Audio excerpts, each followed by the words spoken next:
ఉన్నారు. వైఎస్ఆర్ కాంగ్రెస్ పార్టీ అఖండ విజయం పొందటానికి సిద్ధంగా ఉంది. దేశ చరిత్రలో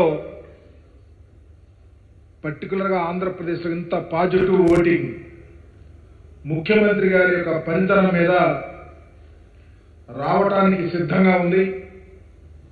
పర్టికులర్గా జగన్మోహన్ రెడ్డి గారి యొక్క పనితనం, నా ఎస్టీ, నా ఎస్టీ, నా బీసీ, నా మైనారిటీ, నా మహిళలని చెప్పి పరిపాలన చేసినటువంటి గొప్ప పరిపాలనకు అర్థం పట్టే విధంగా ఓటర్లు తీర్పునిచ్చిన తీరు చాలా గొప్పగా ఉంది. జగన్మోహన్ రెడ్డి గారు ఎప్పుడు ఒకటే చెప్పారు, పేదలకి పెత్తందారులకి మధ్య పోటీ అని. అదే ఈరోజు ఆంధ్ర రాష్ట్రంలో జరిగింది. ఇంత జరుగుతూ ఉంటే Chandrababu Naidu, Pawan Kalyan, BJP party, Congress party, communist పార్టీలు అంతా కలిసి దుమ్మెత్తి పోస్తే ప్రజలు మాత్రం మాకు నిజమైన నాయకుడు జగన్మోహన్ రెడ్డి గారని తీర్పునివ్వబోతా ఉన్నారు. వారికి పూర్తిగా మేము ధన్యవాదాలు తెలియపరుస్తా ఉన్నాం.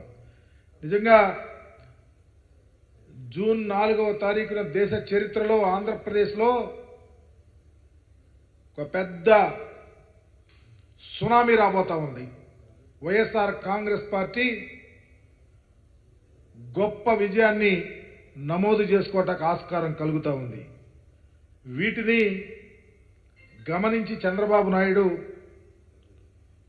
అనే ఒక పెద్ద ప్రెస్టేషన్కి వెళ్ళిపోయి చేయిస్తానికి, అఘాయిత్యాలు చేయిస్తానికి, అమానుషాలు చేయిస్తానికి, రాష్ట్రాన్ని రావణకాష్టం చేయిస్తానికి ప్రిపేర్ అయి ఈరోజు అనేక ప్రాంతాల్లో దాడులు, అఘాయిత్యాలు చేయిస్తా ఉన్నాడు. మీరు పర్టికులర్గా చూస్తే పర్టికులర్గా పేదల మీద వైఎస్ఆర్ కాంగ్రెస్ పార్టీకి ఓటేశారు, వైఎస్ఆర్ కాంగ్రెస్ పార్టీకి అండగా ఉండాలని ఎస్సీ, ఎస్టీ, బీసీ, మైనారిటీల మీద దాడులు చేస్తున్నటువంటి తీరు ప్రజలంతా గమనిస్తూనే ఉన్నారు. ఉదాహరణకి పల్నాడు జిల్లాలో కొణిజేల్లో కానీ బీసీ మహిళ ఓటేసిందని ఇంటి మీద దాడి చేసి అఘాయిత్యానికి పాల్గొన్నటువంటి పరిస్థితి. అట్లాగే మాచర్లలో బేడ బుడగ జంగాలు ఓటేశారని చెప్పి వారి మీద దాడి చేసిన పరిస్థితి. చిలకలూరుపేటలో అయితే ఎస్సీ అతను ఏజెంట్గా ఉన్నాడని ఇంటి మీద దాడి చేయించినటువంటి తీరు కానీ, అట్లాగే సత్తిపల్లి ముప్పాలలో దళితులు, పేదవారి మీద దాడులు, రాళ్ల దాడి చేయించిన తీరు. ఇది పెదకొరపాడైతే ఖమ్మంపాడులో ఎస్సీ, ఎస్టీల ఇళ్ల మీద దాడులు. రాష్ట్ర వ్యాప్తంగా చంద్రబాబు ఒక ప్రత్యేకమైన కుట్రతో అతను ఆలోచన సరలే ఈ పేదవాళ్ళని బ్రతకనీయకూడదని. ఎప్పుడు ఈ పేదవారు జగన్మోహన్ రెడ్డి గారి వెంట నడిచారో, జగన్మోహన్ రెడ్డి గారికి కొమ్ము కాశారో అతనికి ఎక్కడ లేని ఉక్రోషం వచ్చి ఈరోజు దాడులు చేయిస్తా ఉన్నాడు.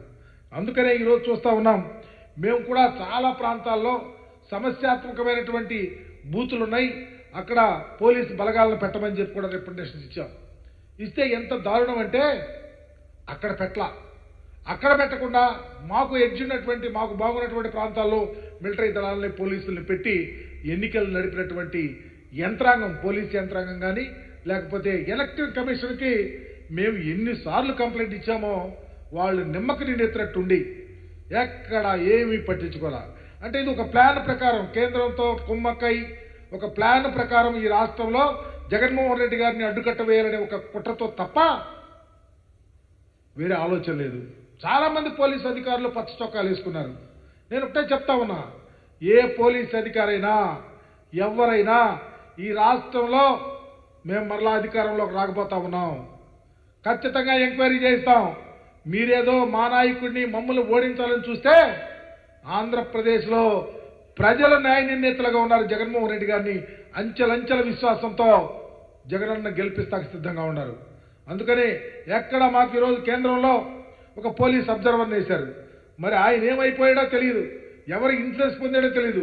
పోలీసుల్ని చక్కగా ప్లాన్ ప్రకారం సిస్టమేటిక్గా తెలుగుదేశం పార్టీకి, చంద్రబాబుకి అడుగులు ముడుగులు వచ్చారు తప్ప వైఎస్ఆర్ కాంగ్రెస్ పార్టీ శ్రేణుల్ని నిలవరించాలన్న ఆలోచన తప్ప ఎన్నికల విధులు కరెక్ట్గా చేయించాల.